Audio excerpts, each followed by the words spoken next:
अस्सलाम वालेकुम dear friends, this is Gulzar Munawwar and welcome to my YouTube channel.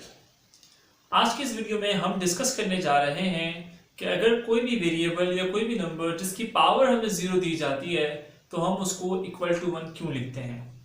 इससे पहले कि मैं आपको इसकी एक्सप्लेनेशन करूं, अगर आपने अब तक मेरा यूट्यूब चैनल सब्सक्राइब नहीं किया है तो please subscribe the channel and also press the bell icon ताकि आप मेरी हर आने वाली वीडियो से हमेशा अपडेट रहें। आइए हम इसकी एक्सप्लेनेशन की तरफ बढ़ते हैं। अगर हमें कोई भी वेरिएबल या कोई भी नंबर जिसकी पावर जीरो दी जाए तो इसकी दो एक्सप्लेनेशंस हैं। Explanation number 1 and explanation number 2। मैं आपको दोनों एक्सप्लेनेशन अभी बता देता हूँ। दो रीजंस इसके बैक पर हैं कि हम x की पावर जीरो को 1 के बराबर क्यों लेते हैं।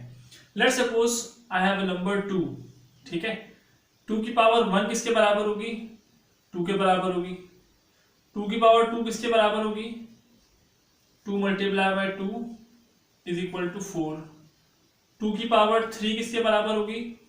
2 मल्टीप्लाई बाई 2 मल्टीप्लाई बाई 2 8। 2 की पावर 4 किसके बराबर होगी? 2 multiply by 2 multiply by 2 multiply by 2 2 times 4 4 2 times 8 8 2 times 16। 2 की पावर 5 किसके बराबर होगी? 2 multiply by 2 multiply by 2 multiply by 2 multiply by 2 32। ठीक है, हमने क्या किया है, पावर्स बढ़ाते गए हम और यहाँ पर चेंज लाते गए। अगर हम इसको अभी तो हम चले हैं यूं, अगर हम रिवर्स डायरेक्शन में जाएं, if we get the numbers in reverse direction तो होगा क्या देखें। अगर मैं 32 से यहाँ आता हूँ तो मैं क्या करूँगा, इसको डिवाइड बाई 2 करूँगा। 32 को अगर मैं डिवाइड बाई 2 करता हूँ तो मेरे पास 16 आता है, और मैं 16 को डिवाइड बाई 2 करता हूँ मेरे पास 8 आता है। फिर मैं अगर 8 को डिवाइड बाई 2 करूँ तो मेरे पास 4 आता है। 4 को मैं डिवाइड बाई 2 करूँ तो मेरे पास क्या आता है? 2। और जब मैं 2 को डिवाइड बाई 2 करूँ, अब मैं रिवर्स डायरेक्शन में जा रहा हूँ तो मैं यहाँ पर एक पावर और ऐड कर रहा हूँ। देखें यहाँ से अगर आप देखें 5 4 3 2 1, अब मैं जा रहा हूँ 2 की पावर 0। तो 2 की पावर 0 अगर मैं इसी सीक्वेंस को सामने रखते हुए जाऊँ, डिवाइड बाई 2 करते हुए जाऊँ, तो मेरे पास यहाँ पर क्या आ रहा है? 2 की पावर 0 इज इक्वल टू 1। ठीक है, एक लॉजिक तो ये है। ये नंबर सिर्फ 2 पे फिट नहीं है, ये आप 3 पे भी करके देखें सेम चीज होगी। लेकिन 3 में क्या होगा, क्योंकि आप 3 के ऊपर पावर बढ़ा रहे हैं तो आपको डिवाइड बाय 3 करना होगा। मैं आपको ये समझाने के लिए यहाँ लिख देता हूँ अलग से। लेट सपोज अगर मैं इसके अगर 3 ले लूँ, ठीक है, लेट सपोज मैं अगर इसके अगर 3 ले लूँ तो क्या होगा देखिएगा जरा। 3 की पावर 1 क्या होती है? 3। 3 की पावर 2 क्या होगी, यानी 3 स्क्वायर क्या होगा? 9। 3 की पावर 3 यानी 3 क्यूब क्या होगा? 27। अब अगर मैं रिवर्स चलूं तो मैं 27 को 2 से डिवाइड नहीं करूंगा। मेरे पास यहाँ पर बेस 2 था, यहाँ मेरे पास बेस 3 है। अब मैं अगर रिवर्स चलूंगा तो I will divide it with 3। मैं 3 से डिवाइड करूंगा तो मेरे पास क्या आ जाएगा? 9। फिर मैं 9 को 3 से डिवाइड कर दूंगा, मेरे पास क्या आ जाएगा? 3।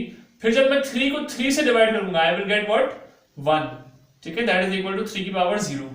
ठीक है, तो आप किसी भी नंबर पे अप्लाई कर सकते हैं। क्योंकि यहाँ पर बेस 2 है तो इसलिए हमने 2 से डिवाइड किया। अगर आप बेस 4 ले रहे हैं तो यू विल डिवाइड बाय 4। ठीक है, this is what the logic number 1। Logic number 2 की हम बात करते हैं जनाब। लॉजिक नंबर 2 क्या कहती है? लॉजिक नंबर 2 के मुताबिक कोई भी नंबर हम लें, अगर लेट्स सपोज मैं लेता हूँ x की पावर 5 और मैं इसको डिवाइड करता हूँ x की पावर 3 से, तो होगा क्या? जो डिनोमिनेटर में जो एक्सपोनेंट है, पावर है, वो ऊपर आ जाएगा और -3, और मेरे पास x की पावर 2 ये वैल्यू आ जाएगी। ठीक है, अब अगर आपको x की पावर 0 दी गई है और हम उसको इक्वल टू 1 लिखते हैं तो क्यों लिखते हैं? इसकी लॉजिक सुनिएगा। x की पावर 0 कब हो सकती है आपके ख्याल में? x की पावर 0 तभी हो सकती है जब न्यूमरेटर में मौजूद वेरिएबल और डिनोमिनेटर में मौजूद वेरिएबल दोनों की पावर सेम हो। ठीक है, लेट्स सपोज न्यूमरेटर पे अगर पावर 5 है तो यकीनन डिनोमिनेटर पे भी पावर 5 होगी। जब ये दोनों चीजें सेम हो, देखें न्यूमरेटर भी सेम है और डिनोमिनेटर भी सेम है, तो हम क्या इसको कैंसिल करके 1 नहीं लिख सकते हैं? हम यूं भी कर सकते हैं। और हम इसको अगर इस तरह करें, x की पावर 5 और डिनोमिनेटर से 5 ऊपर ले जाएं, -5 कर दें, तो that is equal to x की power 0 which is equal to 1। ठीक है, यानी कि आपके पास जब न्यूमरेटर और डिनोमिनेटर सेम हो जाता है तो होता क्या है, आप नीचे से जो पावर है, जो डिनोमिनेटर में जो पावर है, अगर आप उसको न्यूमरेटर में लेकर आएंगे तो पावर आपके पास ऑटोमेटिकली 0 हो जाएगी। चाहे तो आप इस तरह कर लें और इसको इक्वल टू 1 कर लें, या चाहे आप डायरेक्टली इसको कैंसिल करें तब भी आपके पास 1 आना है।